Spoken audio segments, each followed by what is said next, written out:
In the historic heart of Old Town, San Diego, stands a 2-story brick structure that appears deceptively ordinary to the passing tourist. The Greek Revival architecture presents a facade of civility and order that masks a turbulent and terrifying reality hiding within its walls.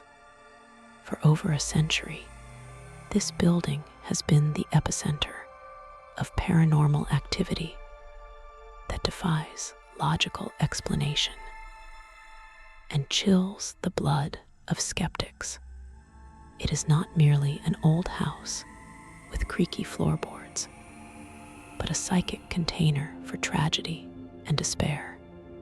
The Whaley House is widely considered the most haunted house in the United States, and its reputation is built upon a foundation of documented suffering. Visitors often report a sudden heaviness in the chest, as if the very air is trying to push them out. The silence here is not empty, but rather filled with the watchful presence of those who have never left. The soil beneath the foundation was soaked in death long before the first brick was ever laid by Thomas Whaley in the mid-19th century. This plot of land served as the town gallows, where justice was dispensed with a rope and a drop. It was a place of public execution, where the condemned took their final gasps of air before swaying in the ocean breeze.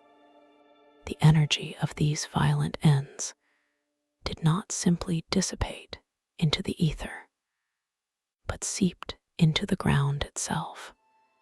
When one builds a family home upon a site of execution, one invites the darkness of the past to become a permanent resident. The spirits that linger here are not just residual memories, but active intelligences that resent the intrusion of the living. The atmosphere is thick with a static charge that raises the hair on the arms of those who dare to enter.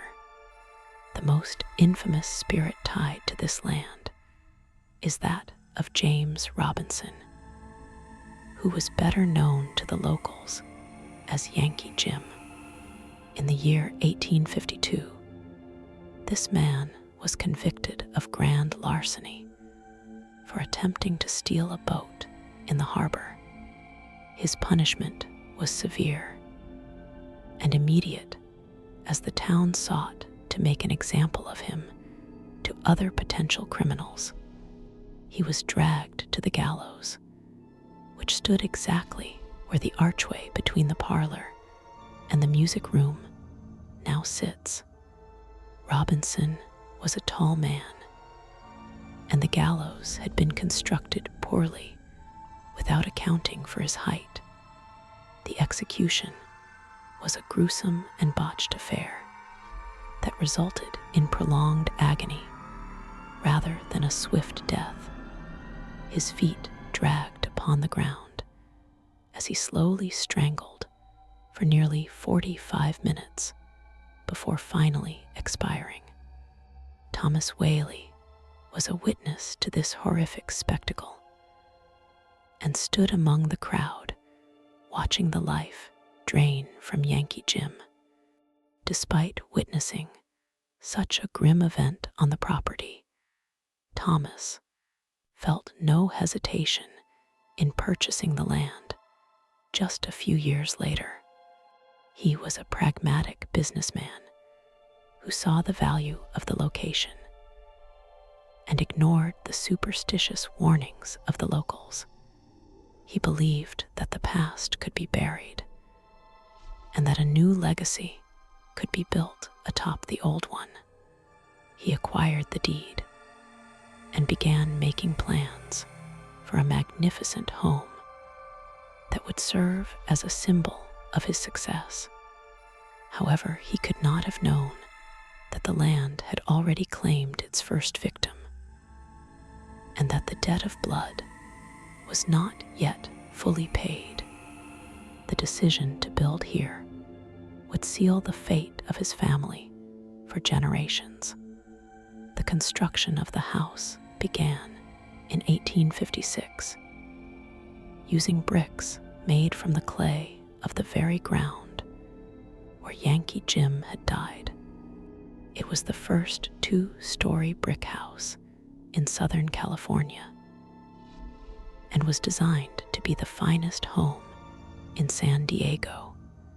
The walls were thick and sturdy and intended to protect the family from the heat and the lawlessness of the frontier.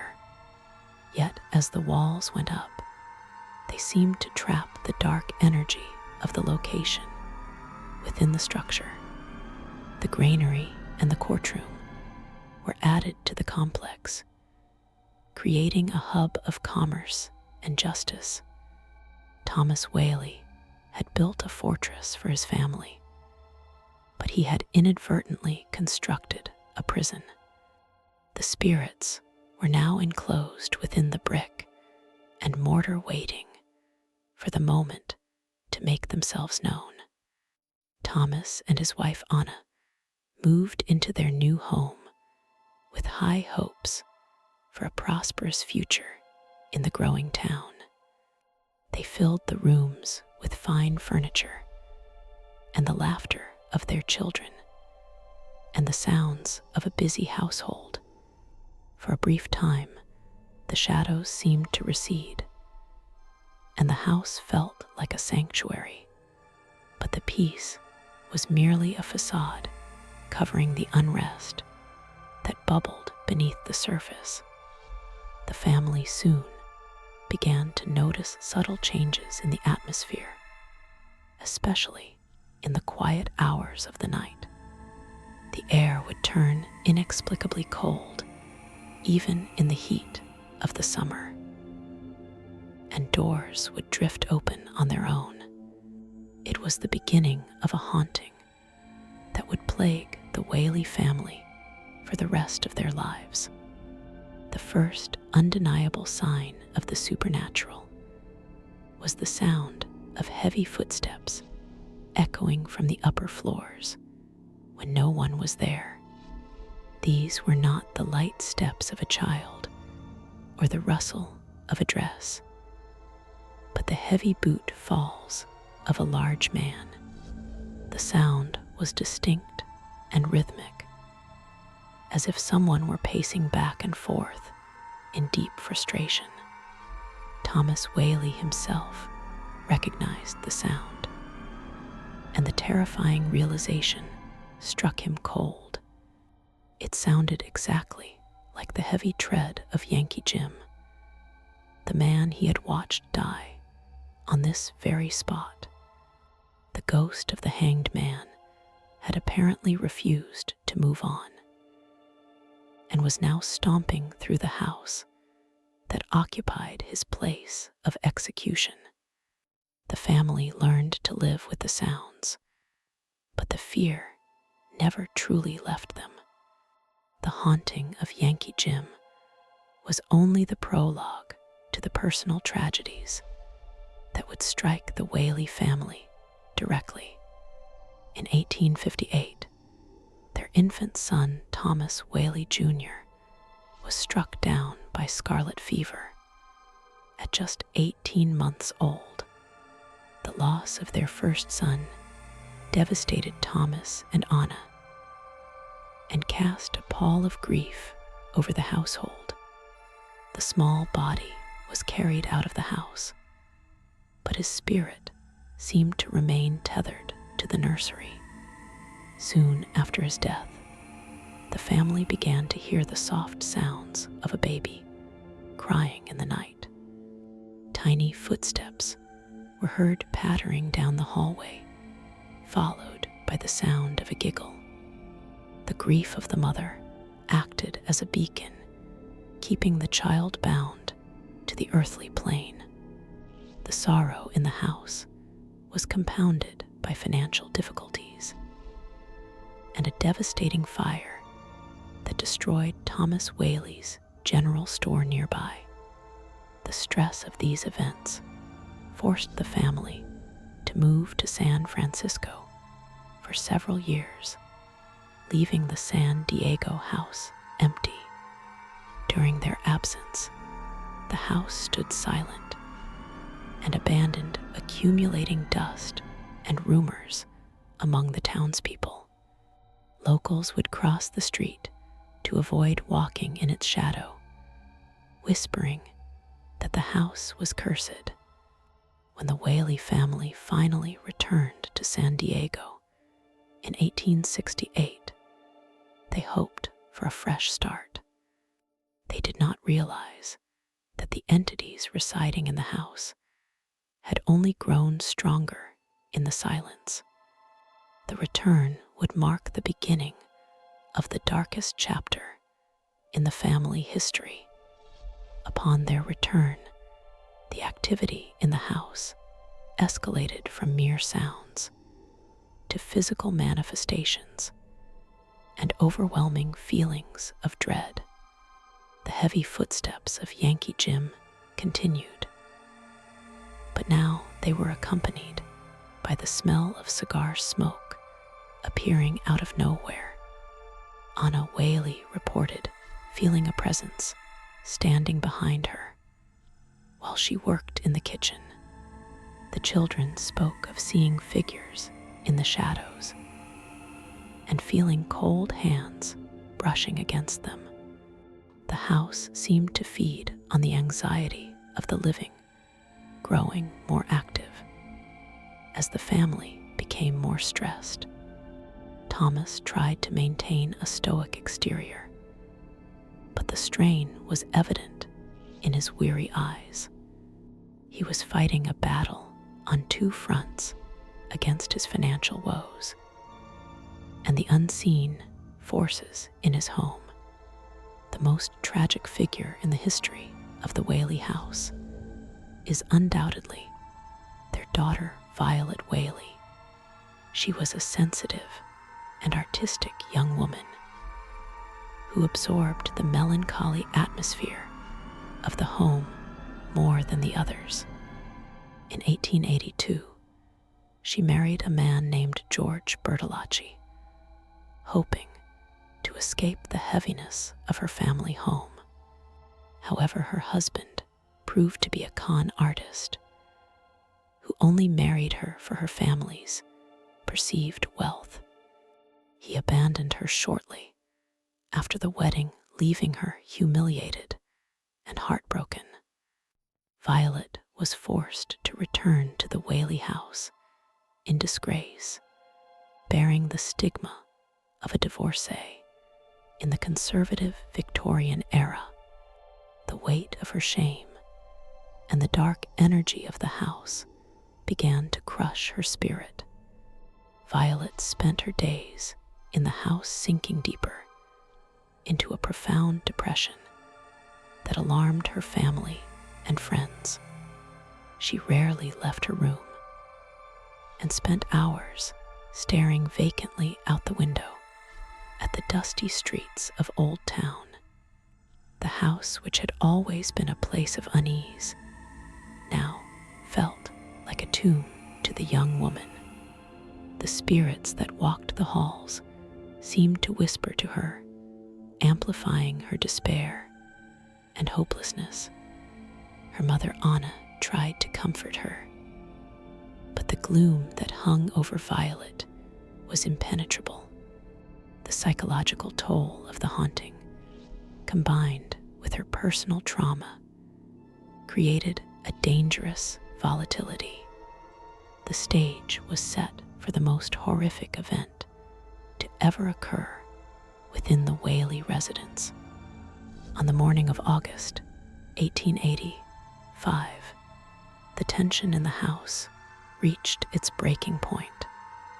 Violet took her father's .32 caliber Smith and Wesson revolver from his dresser drawer she walked out to the backyard privy, seeking a place of privacy to commit her final desperate act. The sound of a single gunshot shattered the morning silence and sent a shockwave of terror through the family. Thomas Whaley rushed to the backyard and found his daughter bleeding from a wound to her chest.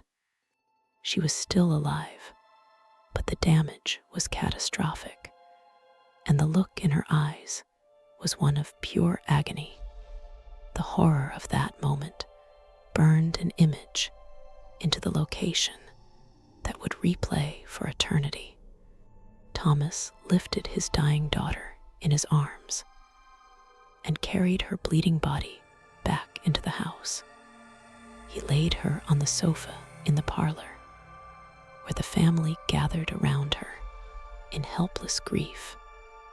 Violet lingered in excruciating pain for nearly 15 minutes as her life slowly faded away.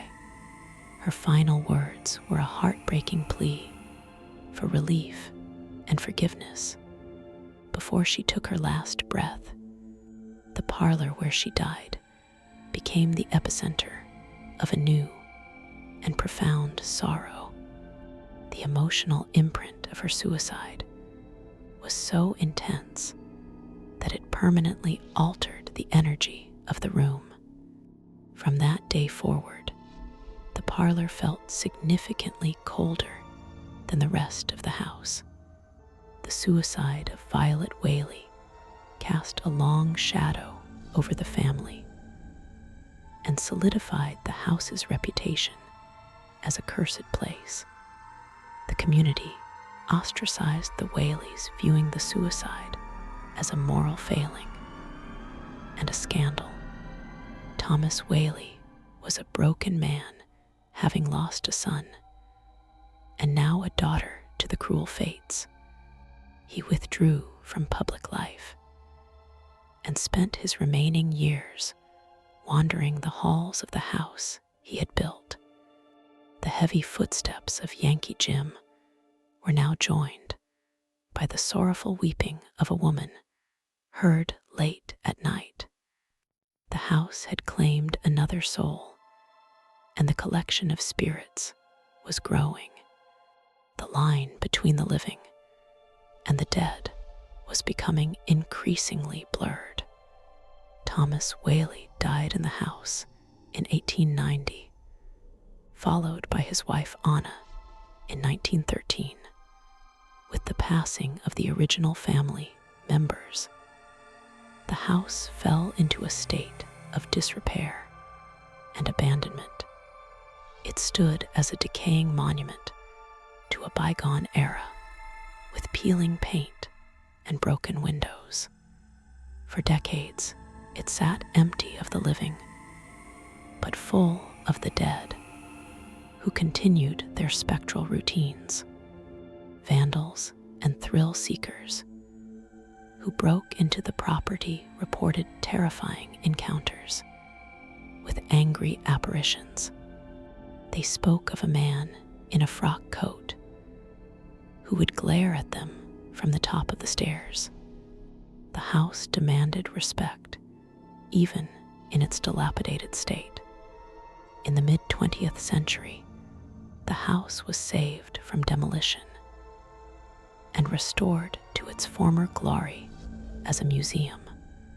The restoration process seemed to awaken the dormant spirits who had been undisturbed for years.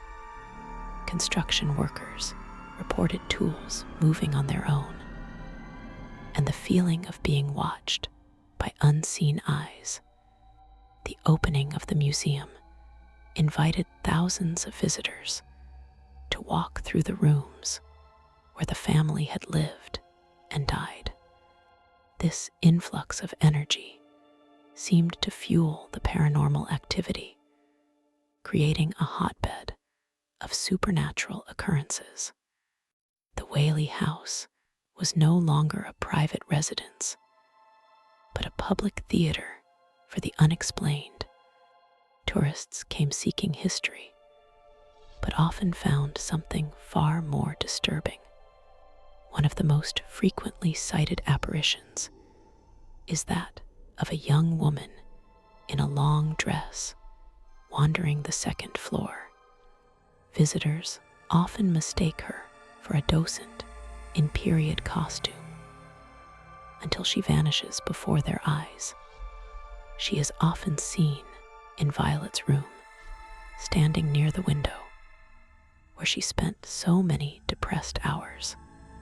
Her expression is described as incredibly sad, and she never acknowledges the presence of the living. Many believe this is Violet Whaley still trapped in the cycle of her despair, unable to move on. Her presence brings a sudden drop in temperature and a feeling of overwhelming sadness to those near her. She is a tragic reminder of the pain that the house holds. Another common phenomenon is the sensation of a small dog brushing against the legs of visitors. The Whaleys owned a fox terrier named Dolly, who was a beloved family pet during their time in the house. Even in death, the faithful dog seems to remain on duty guarding the home and its spectral inhabitants. Guests have reported feeling the distinct wet nose of a dog or hearing the clicking of claws on the wood. It is one of the few comforting aspects of the haunting, suggesting that not all the spirits are tormented. However, even this innocent presence adds to the undeniable feeling that the house is crowded with the unseen. The layers of history here are stacked one atop another. The staircase remains one of the most active areas in the entire house, causing many visitors to freeze in fear. It is here that people often report a physical sensation of being pushed or blocked by an invisible barrier. Some claim to smell the strong scent of French perfume, which was a favorite of Anna Whaley. Others have captured photographs of mysterious mists and bright orbs hovering on the steps. The stairs seem to be a conduit between the floors and perhaps between the worlds of the living and dead. It is a transitional space where the veil is particularly thin.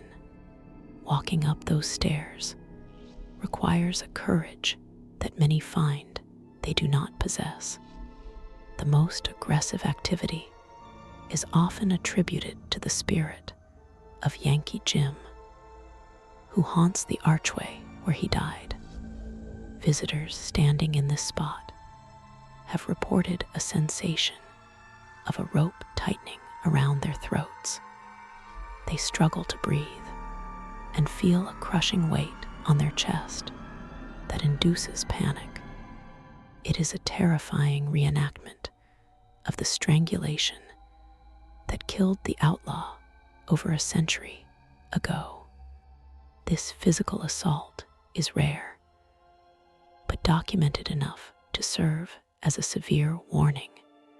The anger of his botched execution has not faded with time, but has seemingly intensified.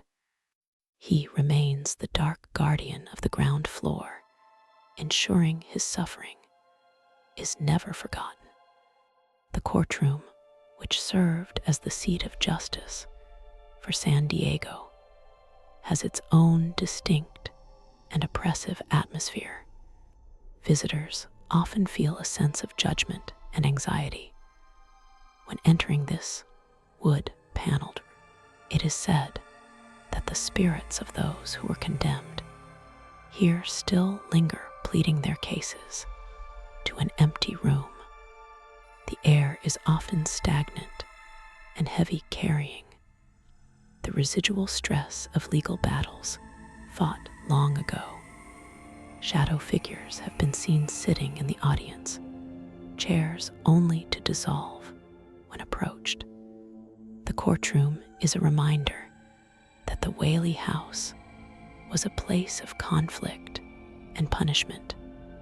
The emotional residue of these trials adds another layer to the complex haunting. Skeptics who enter the Whaley House often leave with their worldviews shaken and their rational explanations failing. There are countless accounts of cameras malfunctioning and batteries draining instantly upon entering the front door. Electronic voice phenomena have been recorded capturing whispers that respond intelligently to questions. These disembodied voices often call out the names of the visitors or tell them to get out. The evidence collected over the decades paints a picture of a highly active and intelligent haunting.